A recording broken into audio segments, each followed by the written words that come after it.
My dad fired me from the family business to give my job to his mistress. You built the system, but I own it, he gloated.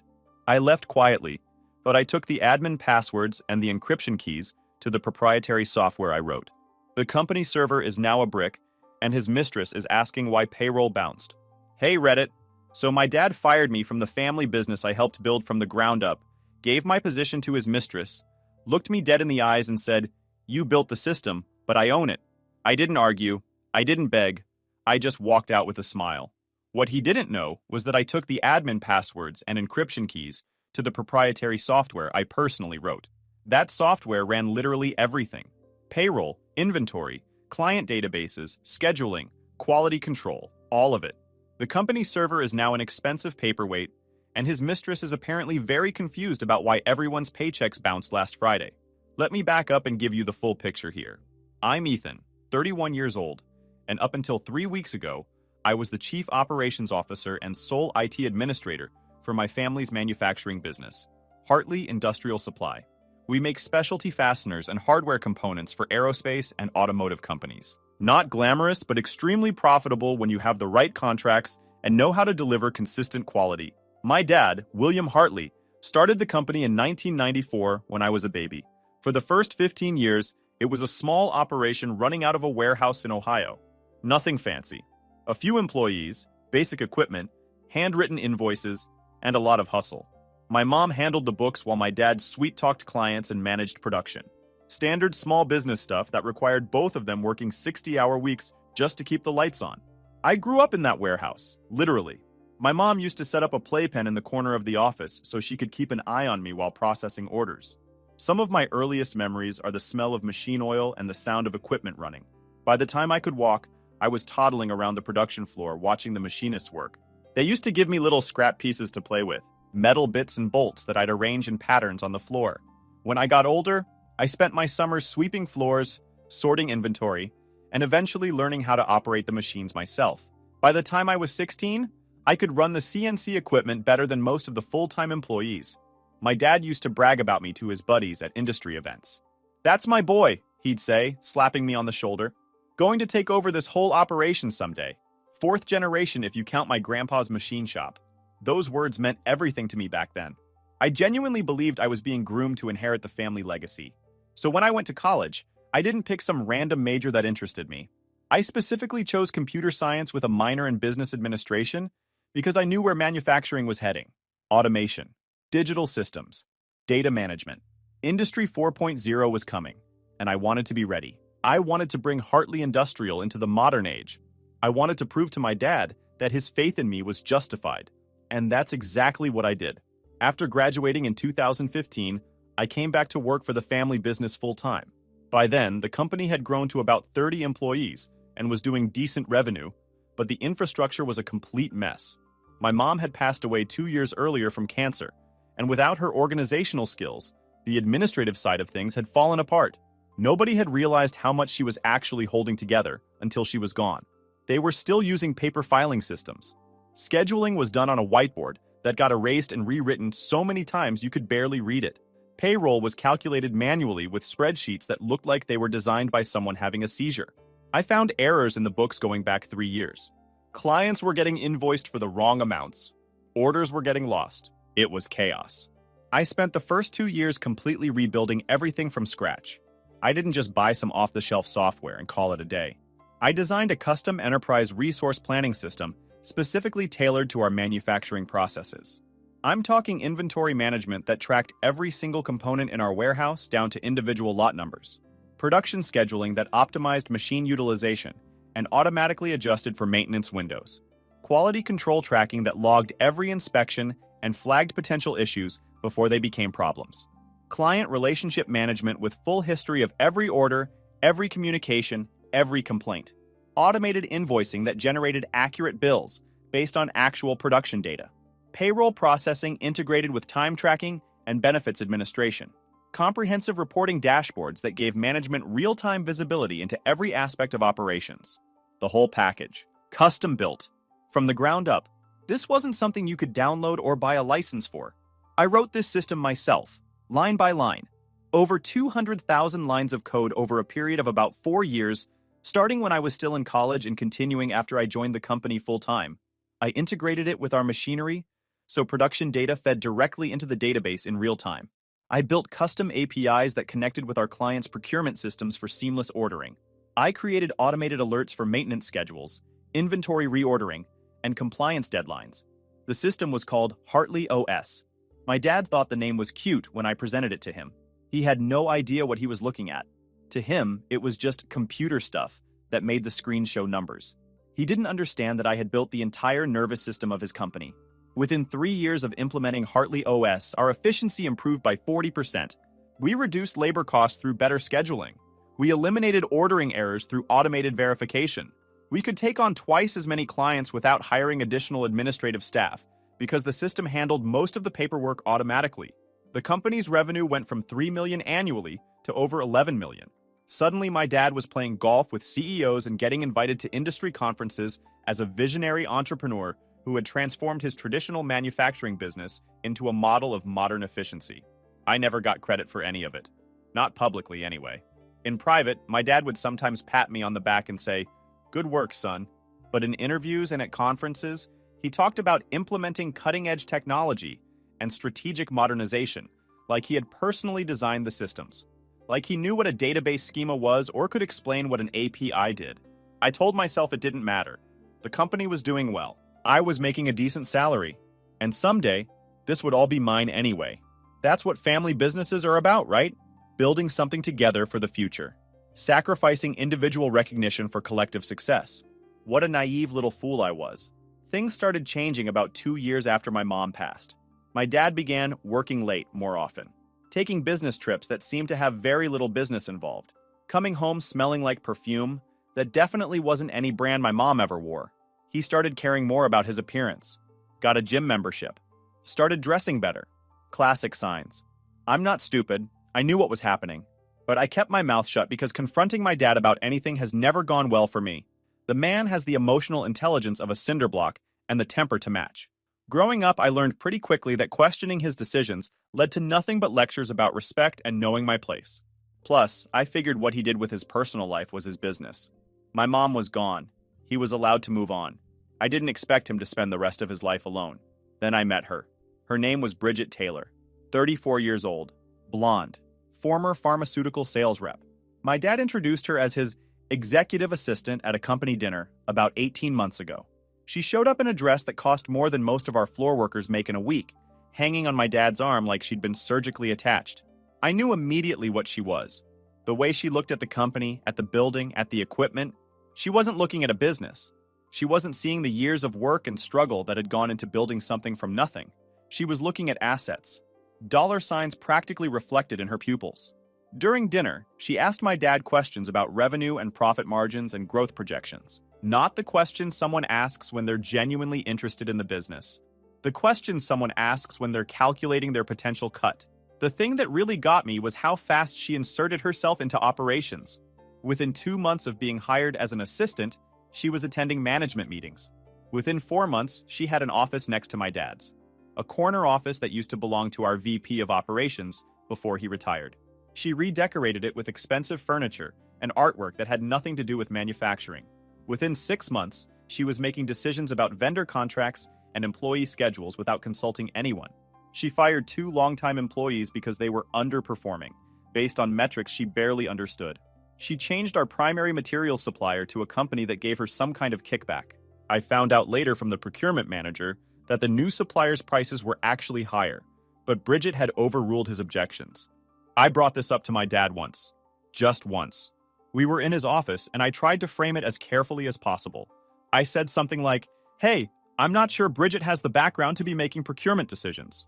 Maybe we should loop in someone from operations before she signs off on these supplier changes, just to make sure we're getting the best value." My dad looked at me like I'd just insulted his mother.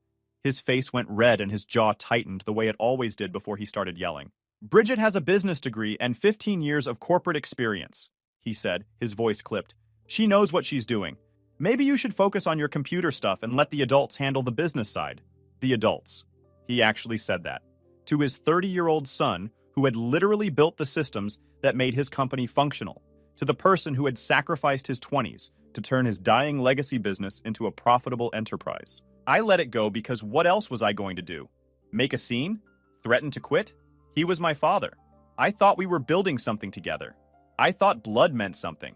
Over the following year, Bridget systematically positioned herself as indispensable. She started handling communications with our biggest clients, inserting herself into relationships I had spent years cultivating. She took over the financials, changing our accountant to someone she knew, and restricting access to the books.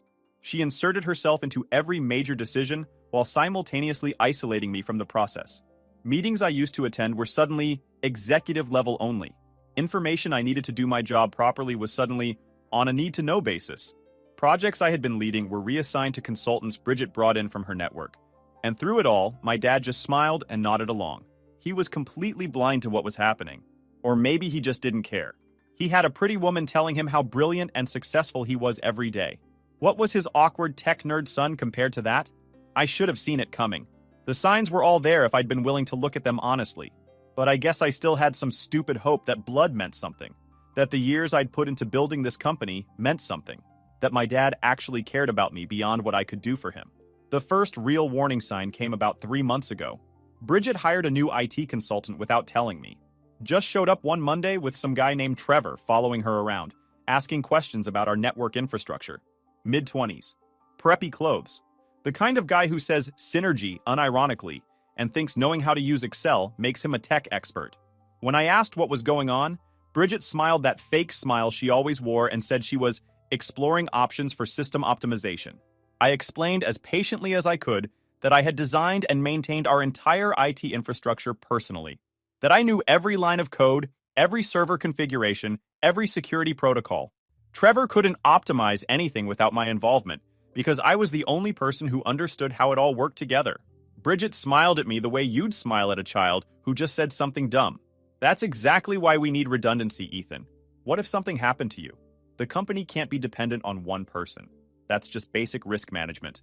I wanted to say that maybe the company shouldn't have let one person build everything without proper documentation or backup personnel.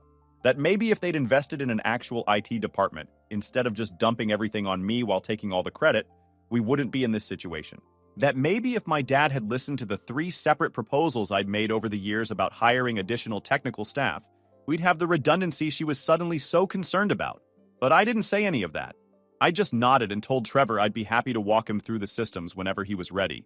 Over the next few weeks, Trevor asked a lot of questions. He wanted network maps, system documentation, access credentials for various platforms. I gave him the basics. The surface-level stuff that anyone could figure out by poking around. Server names and IP addresses, general architecture diagrams, login information for non-critical systems.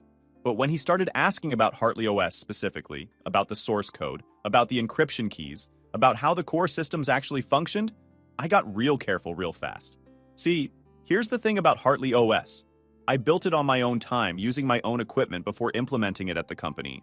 The original code was written in my apartment over 3 years while I was still in college. When I brought it to Hartley Industrial, I never signed over the intellectual property rights. There was no work for hire agreement, no IP assignment clause in my employment contract. I had actually offered to handle this properly. About a year after implementation, when it became clear how valuable the system was, I suggested to my dad that we should formalize the arrangement. License the software to the company for a nominal fee. Get it documented legally so there were no questions about ownership. My dad waved it off. We don't need lawyers involved in family business, he said. You're my son. This is your company too. We don't need paperwork for that. I remembered that conversation very clearly now, because it meant that while the company used Hartley OS, I still owned it. The source code, the architecture, the encryption protocols, all of it. And without the encryption keys I personally held, no one could access the core systems. Not Trevor with his fancy consultant credentials. Not Bridget with her corner office. Not my dad with his ownership stake.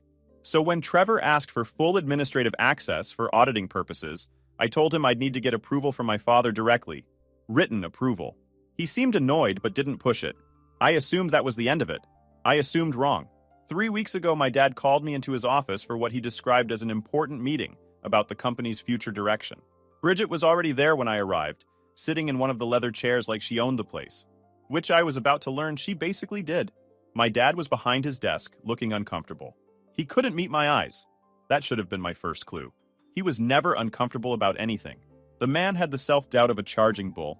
He didn't beat around the bush. He handed me a folder containing official paperwork and said, "Ethan, we're making some structural changes to the company. We're eliminating the COO position and consolidating operations under a new Chief Administrative Officer role. Bridget will be taking over those responsibilities." I just stared at him. The words didn't make sense at first, like he was speaking a foreign language. "You're firing me?" I finally asked. "We're restructuring," he said, still not meeting my eyes. "Your position is being eliminated. It's not personal." Not personal. I had given this company 8 years of my life. I had built the systems that made it successful. I had worked 60-hour weeks for a salary that was half what I could have made in the private sector because I believed in the family legacy, because I trusted him. And he was telling me it wasn't personal. "What about IT?" I asked, keeping my voice steady. "What about Hartley OS? Who's going to maintain the systems?" Bridget spoke up then. She'd been watching me with this smug little smile, clearly enjoying the moment. "Trevor has been brought on full-time as our new IT director. He'll be handling all technology operations going forward." I almost laughed. Trevor had been here for a few weeks. He'd barely scratched the surface of how our systems worked. He couldn't maintain Hartley OS any more than he could perform brain surgery. The man thought SQL was an abbreviation for something. "Trevor doesn't know the systems," I said. "He doesn't have the access credentials. He doesn't have the encryption keys. None of this is documented because no one ever asked me to document it, because no one ever bothered to learn what I actually do." My dad shrugged. "Then you'll provide a full handover before you leave. Passwords, documentation, everything. HR will schedule your exit interview for Friday." I looked at him, really looked at him. This man who had raised me, who had promised me the business would be mine someday, who had taken everything I built and was now handing it to his mistress like I was nothing. Like the years of work meant nothing. Like I meant nothing. "And if I don't provide the handover?" I asked quietly. That's when my dad said the words I'll never forget. He leaned forward, finally meeting my eyes, and said, "You built the system, but I own it. This company, this building, these employees, they're all mine. You can either cooperate and leave with a decent severance, or you can fight me and leave with nothing. Your choice." He said it like he was explaining basic facts to someone too slow to understand them. He said it like he was doing me a favor by giving me options. I stood there for a long moment. Then I nodded. "Okay," I said. "I'll need a few days to prepare the documentation." My dad smiled like he'd won. Bridget was already typing on her phone, probably updating her social media about her new title. Neither of them noticed that I wasn't angry. I wasn't upset. I wasn't anything at all. I was already calculating. The next 3 days were interesting. I showed up to work like normal. I was pleasant to everyone. I smiled at Bridget in the hallway. I made small talk with my dad about the weather. I told Trevor I'd be putting together comprehensive documentation for the handover and asked him to prepare a list of questions so I could address everything he needed to know. He gave me a list of about 40 questions. Basic stuff about network topology, software licensing, backup procedures, vendor contacts. I answered them all in detailed documents. Professional, thorough, exactly what you'd expect from a responsible employee during a transition. I even created training materials, walked Trevor through the surface-level interfaces, showed him how to run reports and check system status, answered every question he asked completely and accurately. What I didn't give him was anything about Hartley OS. See, Trevor assumed Hartley OS was just another piece of enterprise software, something you could figure out by poking around the interface or Googling documentation. He didn't understand that I had built it from nothing, that the entire architecture was proprietary, that without the encryption keys and admin credentials, the system was essentially a black box. The servers ran, the software appeared to function, the screens showed data, and the buttons did things. But all the critical operations were locked behind layers of security that only I could access. The automated payment processing that moved money between accounts. The client database with 15 years of relationship history and contract details. The production scheduling algorithms that coordinated our entire manufacturing floor. The integration protocols that connected with our clients' ordering systems. All of it encrypted. All of it inaccessible without the keys that lived only in my head and on encrypted drives that I had taken home years ago for backup purposes. On my last day, I walked through the building one final time. I said goodbye to the employees I'd worked with for years. Good people who had no idea what was about to happen. Janet, the floor supervisor, who'd been with the company longer than I'd been alive. Paul from accounts receivable, who always brought donuts on Fridays. Carol from HR, who'd helped me navigate the bureaucracy when I first started. I felt a little bad for them, honestly. They'd done nothing wrong. They were just caught in the middle of something they didn't understand. At my exit interview, HR gave me a severance package and made me sign some standard non-disclosure agreements. I signed everything they put in front of me without argument. None of it said anything about intellectual property or software ownership because my dad was too cheap to have a lawyer review the documents. Just standard employment termination stuff about not disparaging the company and maintaining confidentiality about trade secrets. Hartley OS wasn't a trade secret. It was my personal property. As I walked out the front door, Bridget intercepted me in the parking lot. She was wearing this smug expression like she'd just pulled off the heist of the century. Her heels clicked on the asphalt as she approached. "No hard feelings, right, Ethan?" she said. "This is just business. Your father and I are building something special here, and we need people who are aligned with our vision." I looked at her for a moment. This woman who had wormed her way into my family and convinced my father to throw away his own son. Then I smiled. "No hard feelings at all, Bridget. I hope everything works out exactly the way you deserve." She didn't catch the implication.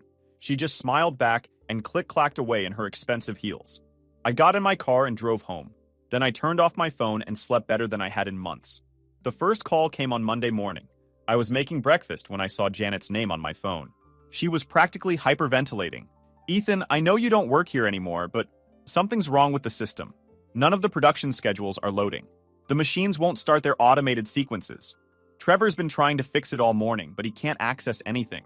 I told her I was sorry, but I wasn't employed by Hartley Industrial anymore, and she should contact the new IT director for assistance. Then, I wished her luck, and hung up. The second call came an hour later. It was from Paul. He said the invoicing system was frozen. They had 36 invoices scheduled to go out that day for completed orders and couldn't access any of them. The client database was showing error messages whenever anyone tried to pull up account information. I gave him the same response. Not my problem anymore. The calls kept coming throughout the day. Manufacturing coordination was down. Quality control tracking was inaccessible. The inventory management system was showing blank screens where there should have been thousands of line items. The automated ordering system had stopped processing requests. One by one, every department that relied on Hartley OS discovered that Hartley OS no longer worked. Because Hartley OS hadn't stopped working exactly. It had stopped allowing access. The authentication protocols I'd built into the system had noticed that the admin credentials weren't being refreshed according to the required schedule. After 72 hours without admin verification, the system automatically locked down and encrypted all operational data as a security measure. This was supposed to protect against hackers or ransomware. If someone compromised the system, the lockdown would prevent them from accessing the actual data. I'd built that feature in years ago. My dad had no idea it existed because he never asked how any of this stuff worked. He just knew the screens showed numbers and the business made money. Now the screens showed nothing, and the business was grinding to a halt. By Tuesday, I had received calls from 6 different people at the company. By Wednesday, the calls stopped coming from individuals and started coming from my dad directly. I let my dad's calls go to voicemail. He left 7 messages over the course of Wednesday, each one progressively more agitated. The first few were fake-friendly, trying to sound casual. "Hey son, just wanted to check in. Trevor's having some technical difficulties. Mind giving us a call when you get a chance? We might need your expertise on this one." By the third message, the friendly facade was starting to crack. "Ethan, I really need you to call me back. The system issue is more serious than we thought. We're willing to pay consulting rates if that's what this is about." By the 5th message, all pretense was gone. "Ethan, I need those passwords. Whatever you're trying to prove here, you've made your point. Call me back immediately." By the 7th, he was threatening legal action. His voice was shaking with either rage or fear. I couldn't tell which. "I don't know what game you're playing, but this is corporate sabotage. I'll have you arrested. I'll destroy you. Call me back now." I saved all the messages. Documentation is important, something my dad never understood. On Thursday, I finally got a call from an unknown number. I almost didn't answer, but something told me to pick up. It was Bridget. She must have used someone else's phone because she knew I wasn't picking up calls from the company. "Ethan, we need to talk. There's been a misunderstanding." "No misunderstanding," I said calmly. "You eliminated my position, and I left. Isn't that what you wanted? We need access to the systems." Her voice was tight with barely controlled panic. "Trevor can't get anything to work. Payroll is due tomorrow and the payment system is locked. 65 people are expecting their paychecks. That sounds like a problem for your new IT director. Ethan, be reasonable. People need to get paid.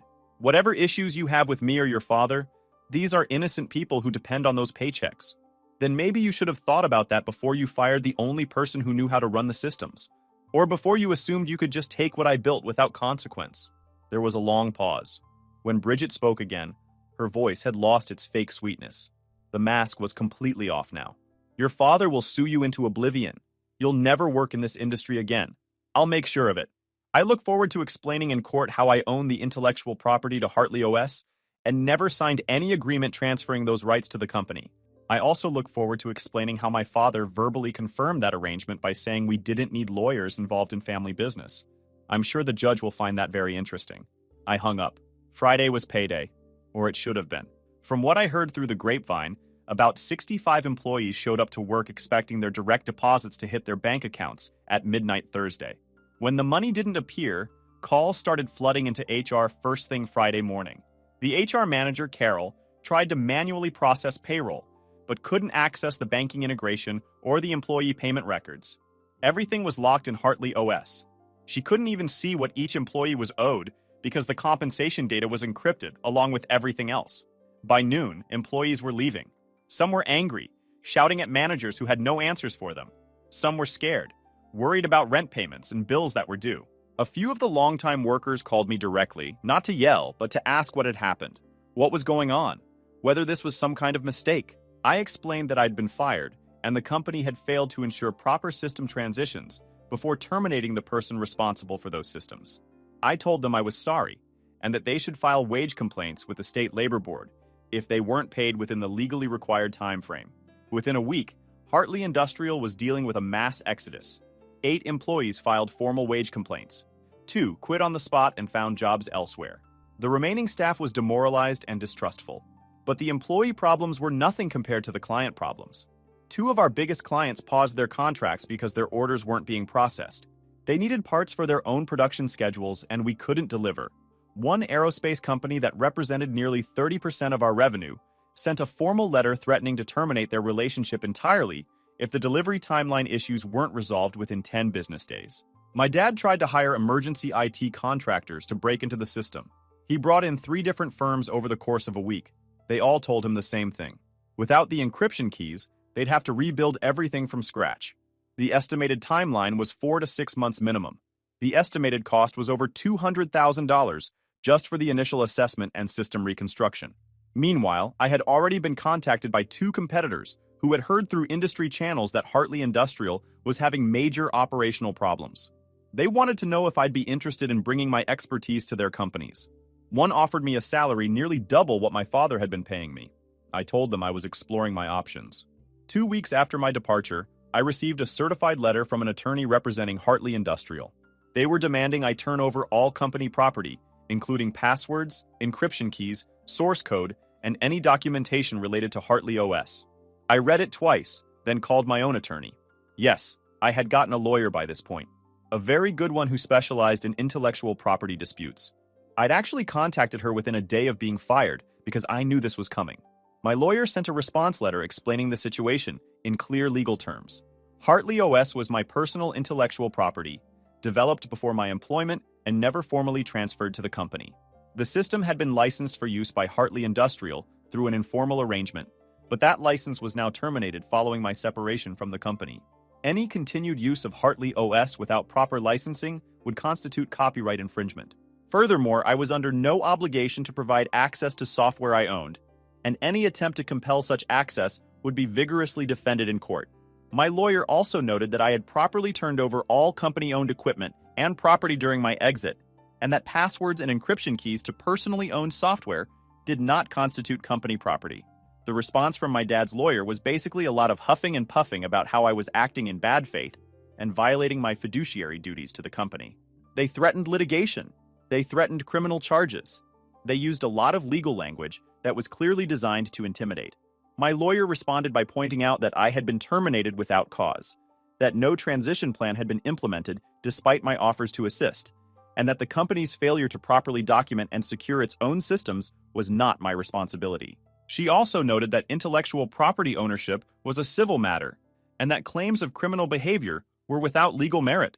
We went back and forth for about a week, My dad's lawyer apparently advised him that this case was going to be expensive, time-consuming, and had a very uncertain outcome. Fighting over IP ownership in court while simultaneously trying to keep a company from collapsing is not a winning strategy.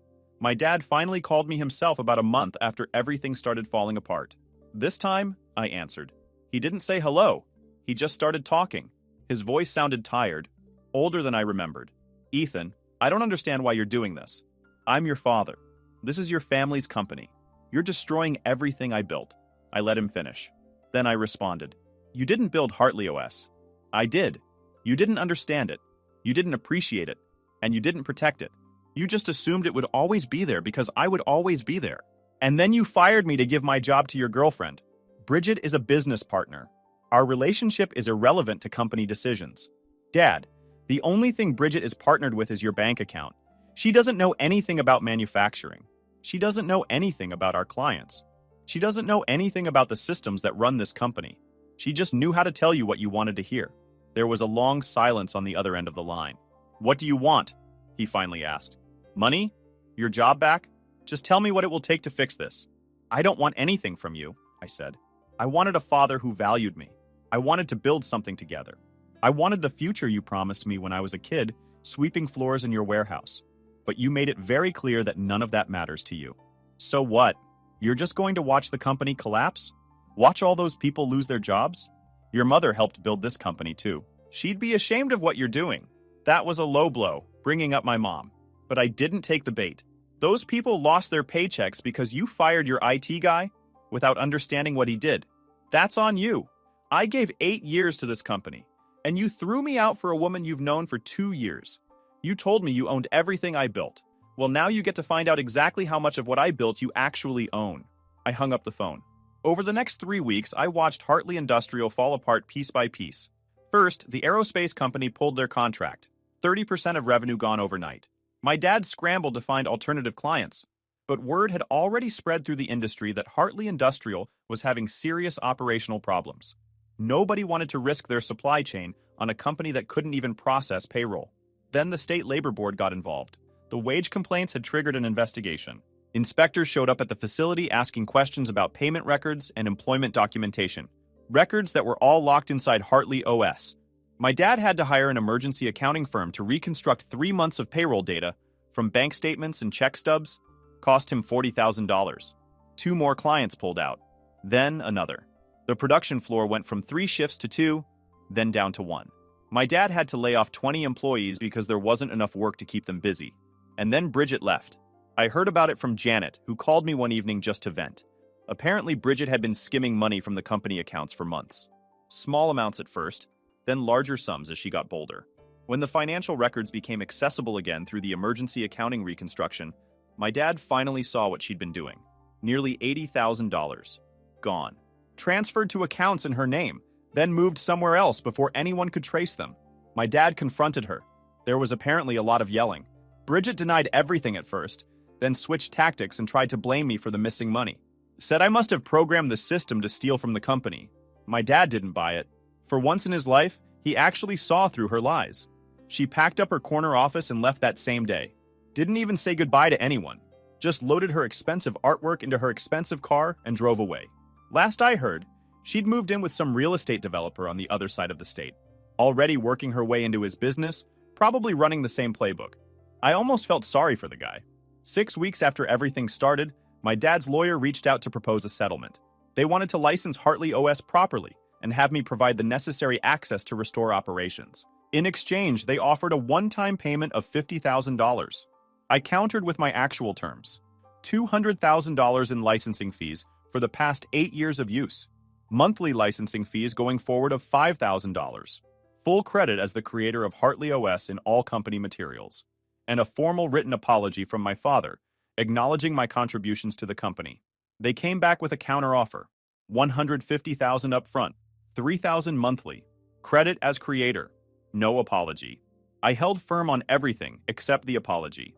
My dad apparently would rather watch his company burn than admit he was wrong about anything. Fine. I could live without words on paper. The money would speak loud enough. We signed the agreement on a Tuesday afternoon. My lawyer handled everything. I didn't have to see my dad or shake his hand or pretend we were still family. Just signatures on documents and wire transfers to my account. The next morning, I drove to the facility one last time. Not to gloat, not to rub it in, just to restore access and make sure the transition went smoothly. I spent 4 hours with Trevor walking him through the actual system architecture, providing documentation I'd never shared before, and setting up new admin credentials that would work going forward. Trevor was actually decent about the whole thing, apologized for being part of what happened, said he'd had no idea what Bridget was planning when she hired him. I believed him. He was just a guy trying to do a job. Not his fault he got caught up in someone else's mess. When I finished, I walked out without saying goodbye to anyone. Didn't see my dad. Didn't want to. Some things are better left unsaid. It's been 2 months since the settlement. Hartley Industrial is still operating, but barely. They lost too many clients, too many employees, too much institutional knowledge. My dad's trying to rebuild, but it's slow going. The company that was worth $11 million in annual revenue is now struggling to hit 4. He had to sell some equipment just to cover operating costs. I used part of the settlement money to start my own company, Hartley Systems. Yeah, I kept the name. My mom was a Hartley too, and she's the one who actually believed in me. Figured I'd honor her memory instead of my dad's ego. I'm building a new enterprise system, similar to Hartley OS, but better, more modular, better documented, designed to be maintained by a team instead of just one person. I learned from my mistakes. 3 manufacturing companies have already signed letters of intent. 2 of them are former Hartley Industrial clients who specifically sought me out after hearing what happened. Turns out my reputation in the industry was better than I thought. People knew who actually built those systems, even if my dad never gave me public credit. I hired my first employee last week, Janet, the floor supervisor from Hartley Industrial. My dad laid her off when he had to cut the 3rd shift. She's running operations for me now. Says it feels good to work for someone who actually appreciates what she does. My dad and I haven't spoken since that phone call. He sends the licensing payment every month, right on time. Never a note, never a word. Just the money hitting my account like clockwork. I deposit it and move on with my day. If you enjoyed this video, please hit that subscribe button. It really helps the channel and help us bring you more and better stories. Thanks.